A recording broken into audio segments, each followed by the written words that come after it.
In this video, I'm going to be installing this CSP Bellcrank linkage onto this 1974 Volkswagen Beetle that has twin Weber IDF carburetors fitted to it.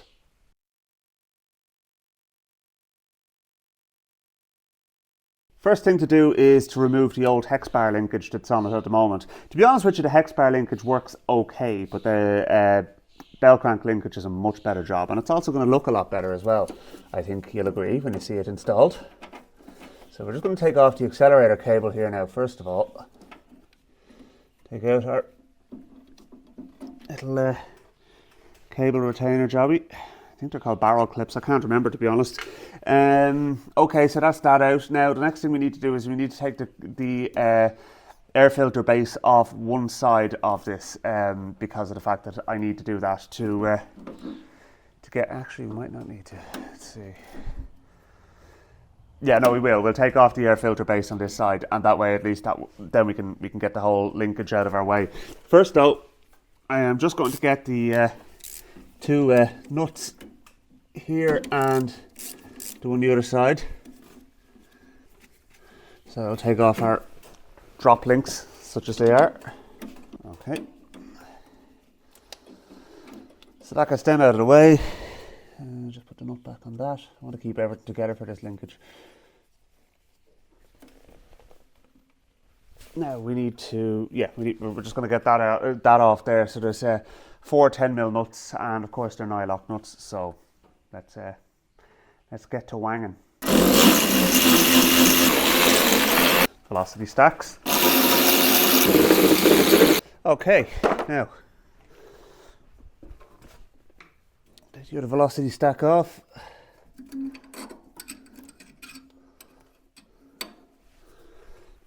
And now we can take a carb base away.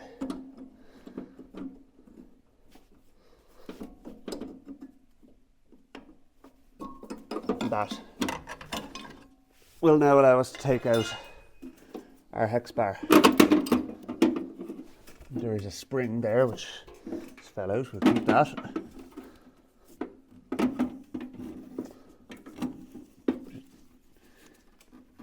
Fish it out of here without shorting out the alternator. Now, there we go, so that's the hex bar out. Alright, so next thing to do is we have to take the ball end jobbies out of the carb bases because they're part of the hex bar, so we want to keep them together. That was loose. Next thing we need to do is take off the drop links because we're not going to be using them anymore. I think actually the little cam plate kind of thing actually comes off as well. So let me just check that out. So yeah, not only do the drop links come off, but the sort of oval plate that they go onto comes off as well. So that's actually held on with a little tab washer though. So we need to just undo that. Broke one of these before when I was, believe it or not, on a drag strip in this car. 15.9 second quarter mile was what this actually did, but that's before I got some of the engine work done, so I would expect it to be a good bit faster now. I just haven't gotten a chance to give it the welly again. The light is terrible here, I don't know why I can't. Let's see, here, let's get that sorted out first. That should be a bit better now. It's been a while since I've actually used that film light, but whatever the angle is, it's just as if I'm actually between two sets of lights and I'm just casting a shadow on myself here. Alright, so that's the drop link removed with the little oval plate.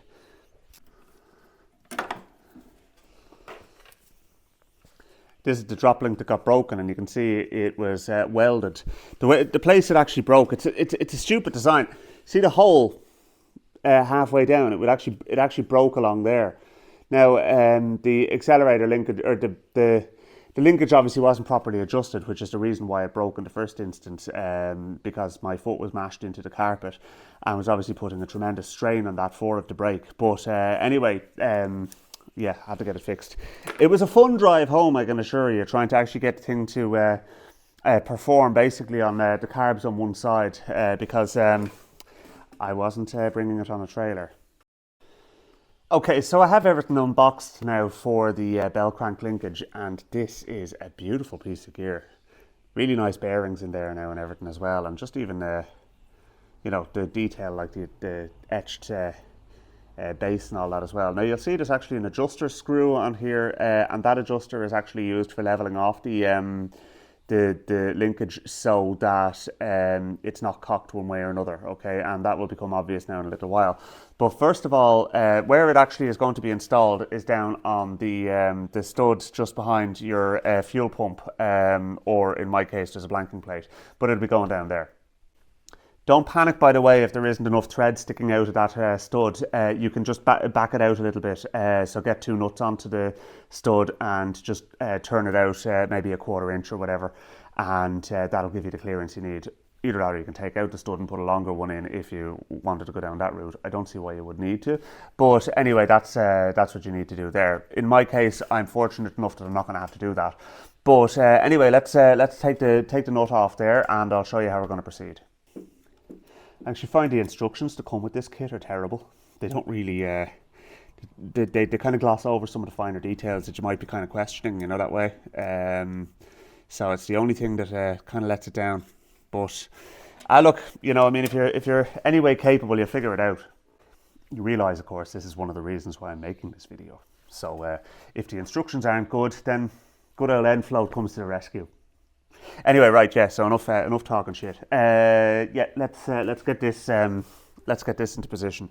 What we need to do now, actually, first of all, before we do, is we need to put the ends of our rods into place on these. Okay. Now, what we're going to do is there are 2 lengths. Okay. There's a short one and a long one. Okay. Short one's going to go on this side. Long one's going to go on the right hand side of the car. So short to the left. So we're just going to unthread our rod end, and this one is going to go on this on the front one basically here. So we'll take that out, and that'll drop in there, and we can get our. It comes with a locking washer as well, so we're going to pop our locking washer on.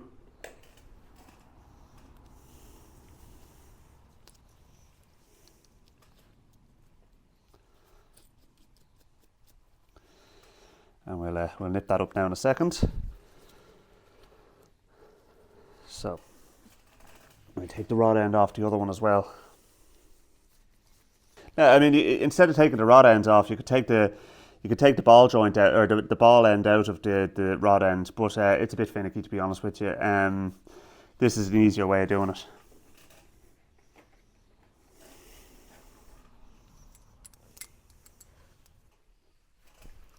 Okay, so just remember now that the front rod end is going to be the one that's going off to the left, and the back one is going to be the one that's going off to the right. And the way it's handled is the accelerator cable goes off to the left. These are the things that aren't actually detailed enough in the manual, okay, but or in the instructions. But look, we'll get there in the end. Okay, so now we'll. I just want to trial fit it before we kind of go any further. Now I'm going to need to screw down that adjuster as well. So while we have it in our hand, we're going to just undo the lock nut there too. So let's just get these nipped up. They're 8mm, so we get a socket, and hopefully we won't need to use a spanner, but we probably will. Let's see now. All right, so that's those on now. So next thing to do is we're going to loosen off our adjuster. Now that looks like a 10mm, so we'll get our socket onto that, and there's actually there's an Allen key hole on the top of it as well. So yeah, I'll just loosen that off there. I'm not going to actually go adjusting it at all, but at least that way then we're not fighting with it in behind the in down there. All right, so now this can go on. So that's loosened off there now, that adjuster. So we can come back to that now in a minute. But let's actually get the bell crank itself into place, and we'll put the nut and washer back onto the stud.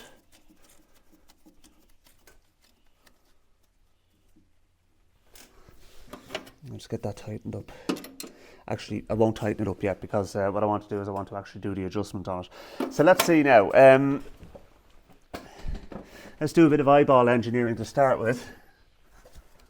So we need to, so that needs to come up, all right? So,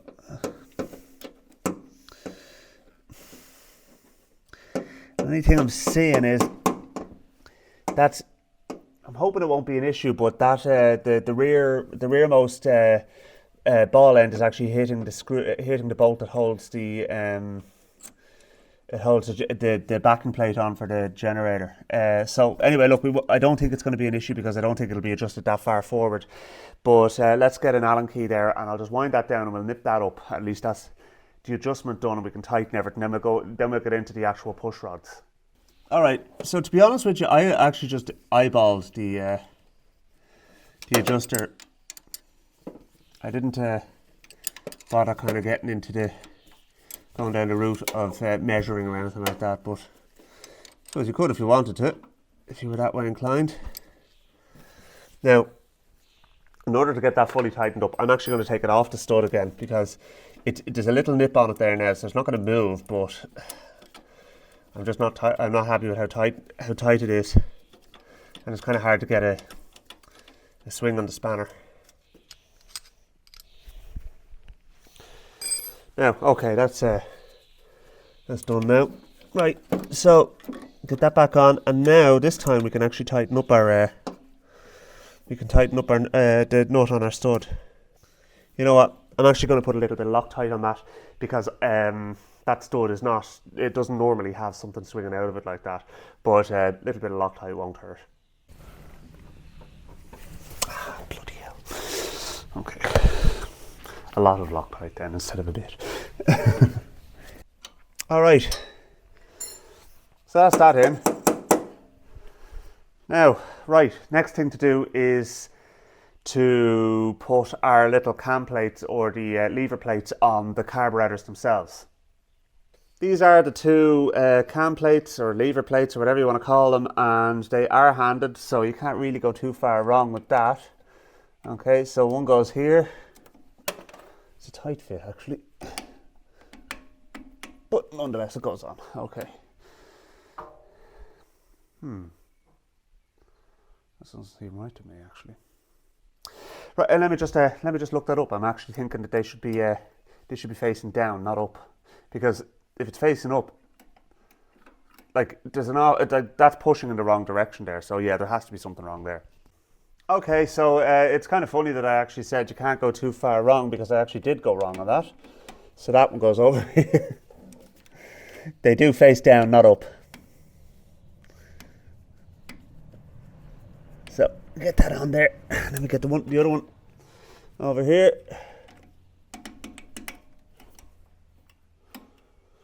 Now.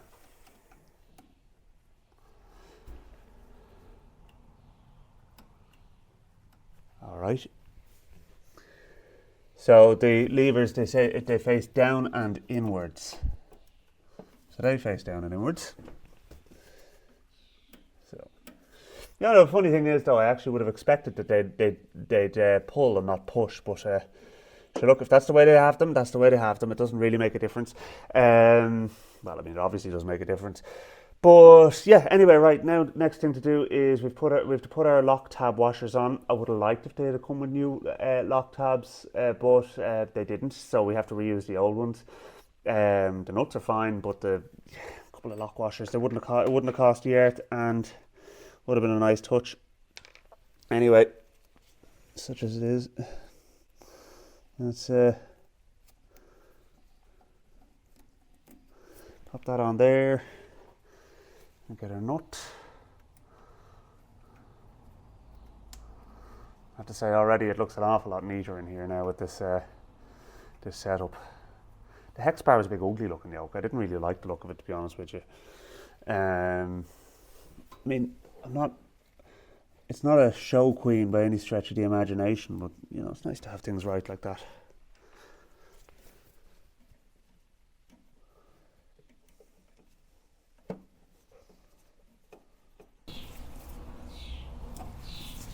Okay, Don't need to go stitching these things, but they need to be tight nonetheless.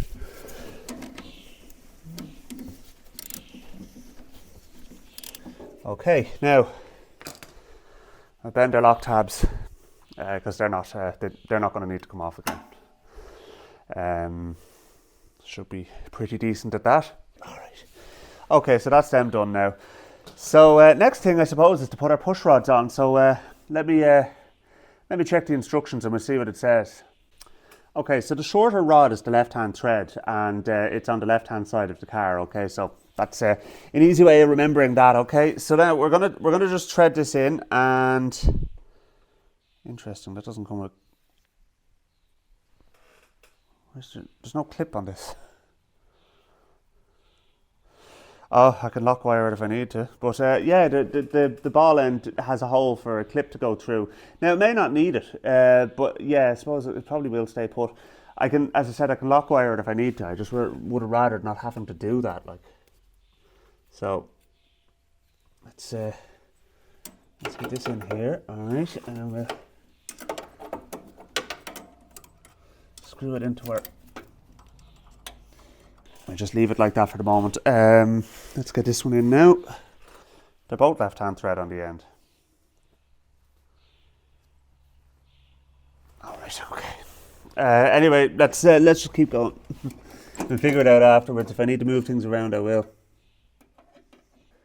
Yeah, okay. Well, so that one, you know, you can still turn the rod to lengthen it or shorten it, and.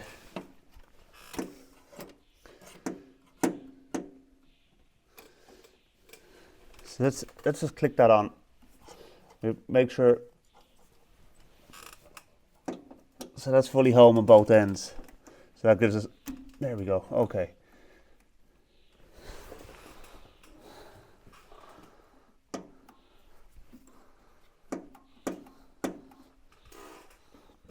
I'm thinking that bolt in the. It is going to give us trouble, isn't it? Kind of annoying now, that is. Alright, well, let's see if we can do anything with that in a minute. Obviously a good deal of adjustment is needed at this point in time. So yeah, the first thing we need to do is I need to be able to take out that there's a cap head screw holding on the bottom left corner of the backing plate for the generator. So yeah, I have to get that out because it ain't moving at the moment. Not the biggest problem in the world. It's just a bit of an inconvenience and a bit annoying to have to do. But what I'll do is I should have like a machine screw or something like that I can replace that with, and hopefully that'll give us the clearance we need, because the cap head screw is obviously quite tall. I got a little machine screw which will do nicely. Now I'll try it with the washer on first of all, and if I have to use it without the washer, then so be it. But look, either way, it'll be better than nothing. Alright, I got that bloody screw in anyway, so happy days. Right, next thing to do is to get that push rod back on. Alright, so now we need to adjust it all now. So basically, other than like, it's all installed now, it literally, well, aside from the accelerator cable obviously, but I mean it's moving freely. Right, so what we need to do now is we need to lengthen out. Let's see now. Let's go back to the beginning. All right. So if I lengthen this,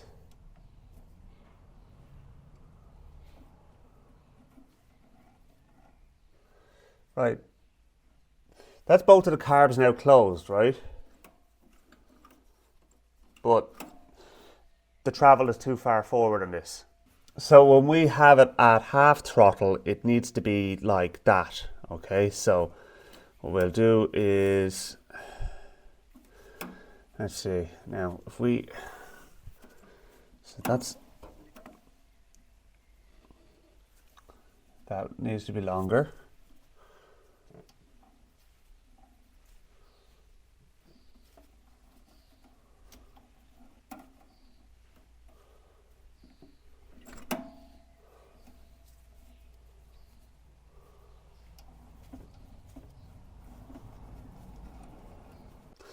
I'm actually going to do is I'm going to adjust them one at a time, okay? So I'm going to hold that part throttle there, right? So I'm going to take this one off, okay?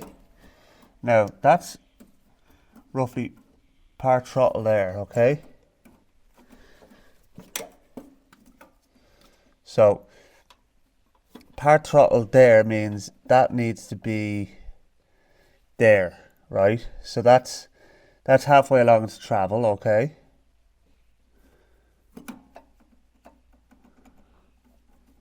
All right. So now let's take that off, and what we can do is then we can fine tune it with the other one. All right, now get that on there. Now, so let's see. So we need to get this one to about there. Okay. So now they should be they should both be part throttle. Let's see now. So when that's there,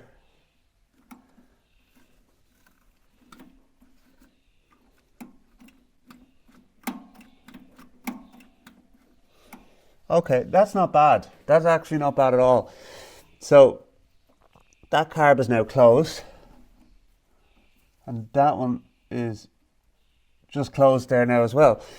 So actually this has actually worked out well doing it this way.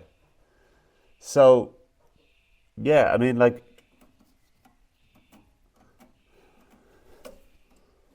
my only concern now is the fact that I think it's going to need a return spring. But let's just lock everything up here for the moment. All right. So I'll just get a little spanner onto them then, just to nip them up.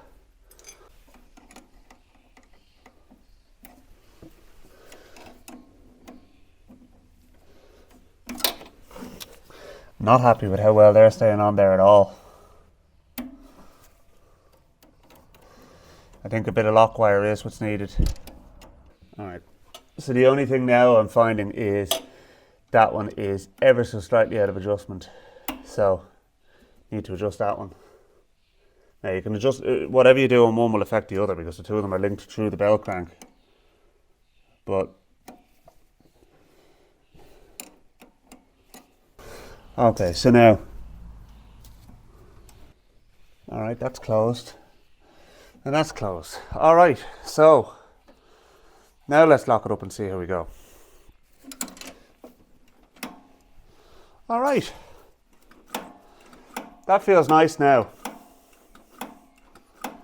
Looks good too. And I still feel like it might need a return spring. Like, if you come off it very gently. They do close, but you know what? I'm gonna just put some oil on the springs on the carbs and just see how they go then, because it might be just a case where they're a bit sticky or whatever. All right, so lastly now, anyway, they're moving all right there now. I think we'll just have to wait and see. But look, you can buy a return spring that actually goes onto the bell crank. It goes underneath the center, and if I have to get that, dumbass. Yeah, there we go. If I have to get that, I will. All right, I'm going to go and press the accelerator pedal and see how it feels, and hopefully then that's... Why is that binding now?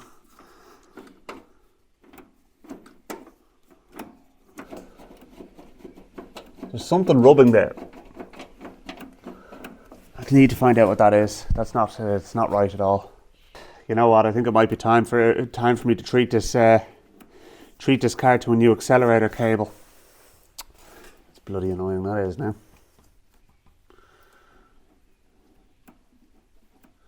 Well, look, the linkage is in anyway, so at least that's something. Right, let's just see if we can start the engine anyway and see how we go. As I said, it's not. I'm not going to give it much by way of acceleration because it won't return. But still and all,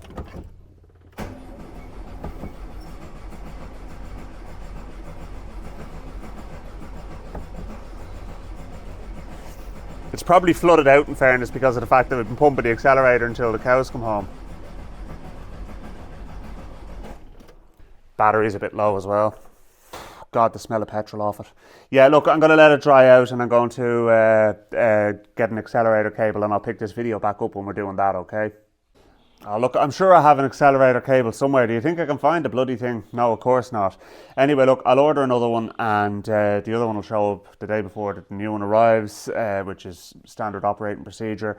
And what I'm going to do is I'm going to get a return spring for the Bellcrank linkage as well, and I'm going to install that because, to be honest with you, that's an ideal world thing. That is relying on the carb return. Oh, don't mind you, the hex bar linkage relied on that.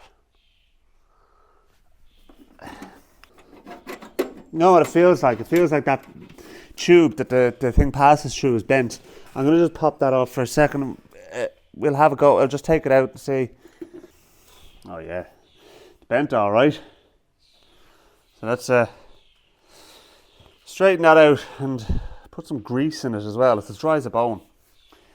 So yeah, that's it. None of that's helping. So let's we'll just do that quickly and we'll see how we go. Let's just try and slide that back in and see how it looks then. It's full of grease now, so won't very well be any bloody worse anyway, that's for sure. That actually feels a lot better. And let's get our barrel nut back on and we'll just see. I think we're going to need to go through the whole accelerator cable route and find out exactly what's going on with this because that just does not feel right at all. Okay, we need to fix that. No point in going any further at this point in time. Okay folks, so here's the state of play as it stands. The Bellcrank linkage is now in and done, okay, and I'm happy enough with the adjustment on it. What I've done is I've actually just temporarily put a couple of return springs on it, but what I'm going to do is I'm going to order the proper return spring that goes with the Bellcrank linkage. Those springs are just to compensate for the fact that the accelerator cable path is an absolute disaster in this car, okay? Starting with this tube that goes through the fan shroud being about an inch too short. It looks like it's actually been cut or broke or something like that. But the problem is it's not mating properly with the flexible tube that goes over into the chassis tunnel. Now, the other thing as well is that flexible tube is not looking too great either. So what I'm going to do is I'm going to buy an accelerator cable, the flexible tube, the tube that goes through the fan shroud, and I'm going to grease it all up and get that fitted, and hopefully that will mean that our accelerator cable will be working properly. And finally, I'm going to get the return spring for the Bellcrank linkage as well that actually goes on the base of it, just as sort of belt and braces, because the last thing you want is a sticking throttle. You know, it's okay, fair enough, it shouldn't, but my experience shows that it does happen and happens far too often, to tell you the truth. So yeah, anyway, at this point in time, it's opening and closing, it's working, it's way too tight at the moment, but it does work. I kind of got the tube through the fan shroud to sort of mate up with the other tube, but it's not great. And I'm not happy with it, and it needs to be a lot better, and it can be a lot better.